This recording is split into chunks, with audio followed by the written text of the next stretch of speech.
नमस्कार मेरे प्यारे साथियों। भारत का संविधान दुनिया का सबसे लंबा और सबसे बड़ा लोकतांत्रिक संविधान है, जिसे बनाने में 2 साल 11 महीने 18 दिन लगे।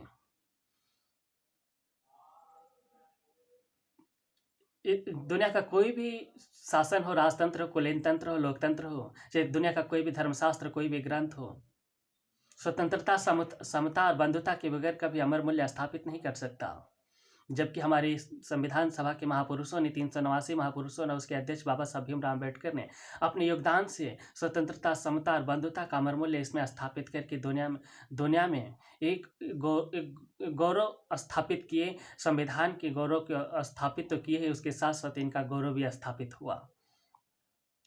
26 जनवरी 1950 को देश में भारत का संविधान लागू हुआ, जबकि ये संविधान 26 नवंबर 1949 को ही बनकर के तैयार हो गया है। संविधान सभा के सदस्य और महापुरुषों ने, हमारे देश के नागरिकों ने इसे अपना लिया था, लेकिन 26 नवंबर को तैयार होने के बाद भी इसको लागू नहीं किया गया, क्योंकि इसके पूर्व में दिसंबर 1929 में 19 दिसंबर को महात्मा गांधी जी के प्रयासों के परिणाम स्वरूप एक सभा बनाया गया, एक अधिवेशन हुआ, जिसका अध्यक्ष पंडित जवाहरलाल नेहरू को बनाया गया। तो उन्होंने 19 दिसंबर को ब्रिटिश सरकार से स्वराज्य मांग करने का प्रस्ताव पास किया, जिसके परिणाम स्वरूप 31 दिसंबर 1929 को भारतीय तिरंगा फहरा करके स्वराज्य दिवस, स्वतंत्रता दिवस भी मनाया गया।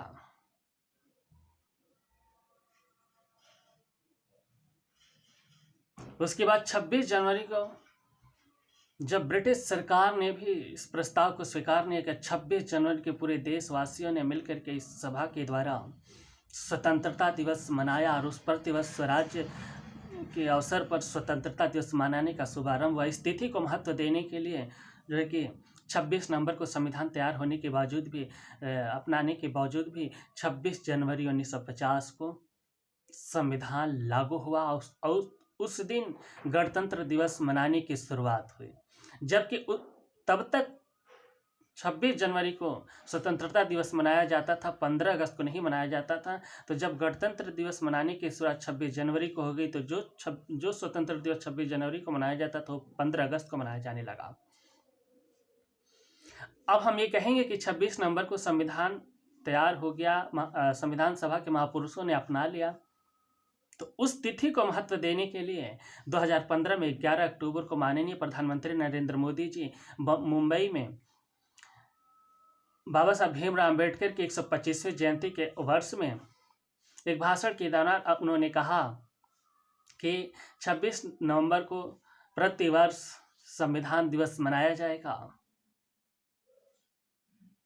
और उन्होंने कहा कि इस दिन स्कूल के सभी बच्चों को बाबा साहब भीमराव अम्बेडकर के जीवन के बारे में, संविधान के बारे में जानकारी दी जाएगी, उनको बताया जाएगा। बाबा साहब भीमराव अम्बेडकर के जीवन संघर्षों के बारे में, उनके विचारों के बारे में सबको बताया जाएगा। तो 2015 से प्रत्येक वर्ष 26 नवंबर को संविधान दिवस मनाने की शुरुआत हुई। उसी दिन उन्होंने घोषणा की कि बाबा साहब भीमराव अम्बेडकर के जीवन से जुड़ी पंच तीर्थ स्थल का निर्माण किया जाएगा। नंबर 1 उनकी जन्मभूमि मऊ शहर मध्य प्रदेश। नंबर 2 कि उनका निवास भूमि दिल्ली का निवास भूमि अलीपुर रोड, जहां उनका मृत्यु हुआ। नंबर 2। नंबर 3 दीक्षा भूमि नागपुर, जहां 14 अक्टूबर 1956 को बाबा साहब बौद्ध धर्म की दीक्षा लिए। नंबर 4 लंदन का वह भवन जहां पे रह करके बाबा साहब भीमराव अम्बेडकर कानून की पढ़ाई किए थे। नंबर 5 चैत्य भूमि मुंबई, जिसे इंदू मिल स्मारक के नाम से भी जाना जाता है, क्योंकि ये जगह जहाँ समाधि स्थल बना, चैत्य भूमि जहाँ समाधि स्थल बना, वो जगह इंदू मिल उद्योग की थी, जिसे माननीय नरेंद्र मोदी जी ने भारत सरकार के द्वारा खरीद करके स्टैच्यू ऑफ इक्वालिटी का निर्माण किए। जिसे समानता का प्रतीक कहा जाता है, बाबा साहब भीमराव अम्बेडकर के उनके नाम पर इस स्मारक का निर्माण हुआ। इसलिए इसे इंदु मिल स्मारक भी कहते हैं, चैत्य भूमि भी कहते हैं, समाधि स्थल भी कहते हैं और स्टैचू ऑफ इक्वालिटी भी कहते हैं। इस प्रकार से जो है कि पंच तीर्थस्थल बाबा साहब के जीवन से जुड़े स्थलों का उद्घाटन माननीय नरेंद्र मोदी जी किए हैं। और इन्हीं अमर मूल्यों के द्वारा जो कि स्वतंत्रता, समता और बंधुता अमर मूल्य है। भारतीय संविधान की प्रस्तावना में जिसे भारतीय संविधान की आत्मा भी कहा जाता है, इन अमर मूल्यों के द्वारा वर्तमान में अमीर, गरीब, महिला, पुरुष सभी को ग्राम सरपंच से लेकर के प्रधानमंत्री, राष्ट्रपति का IAS, PCS, जज, गवर्नर सब कुछ बनने का गौरव प्राप्त होता है और उस पर विराजमान होकर के सुशोभित होते हैं। सर्व समाज का कल्याण होता है, राष्ट्रीय एकता का विकास होता है। 389 संविधान सभा के सदस्य उसके अध्यक्ष पूजनीय बाबा साहब भीमराव अम्बेडकर के योगदान के परिणाम स्वरूप जो सर्व समाज के कल्याण के लिए और राष्ट्रीय एकता के निर्माण के लिए इन महापुरुषों ने जो सपनों का भारत देखा था, उस सपनों की रक्षा के लिए हम सभी को संकल्प पर समर्पित होकर के संघर्ष करना होगा, हम लोग को योगदान देना होगा। वर्तमान में NCRB रिपोर्ट के डाटा के मुताबिक एक आंकड़ा आया कि मनवादी, जातिवादी, धार्मिक, रूढ़िवादी, सांप्रदायिक हिंसा बहुत तेजी से देश में बढ़ गया है।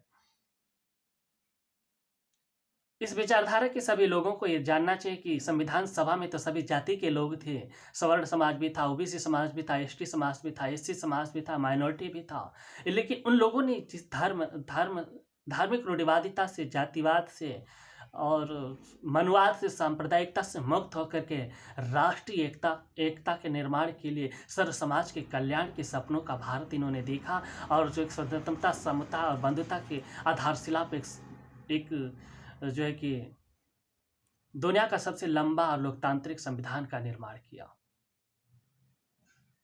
जिनके सपनों के भारत की रक्षा के लिए हम सभी को संकल्प पर समर्पित होकर के संघर्ष करना होगा। आप सभी को संविधान दिवस की हार्दिक बधाई। जय भारत, जय संविधान। मेरे विचार आप लोगों को अच्छे लगे तो लाइक, शेयर और सब्सक्राइब जरूर करें। धन्यवाद।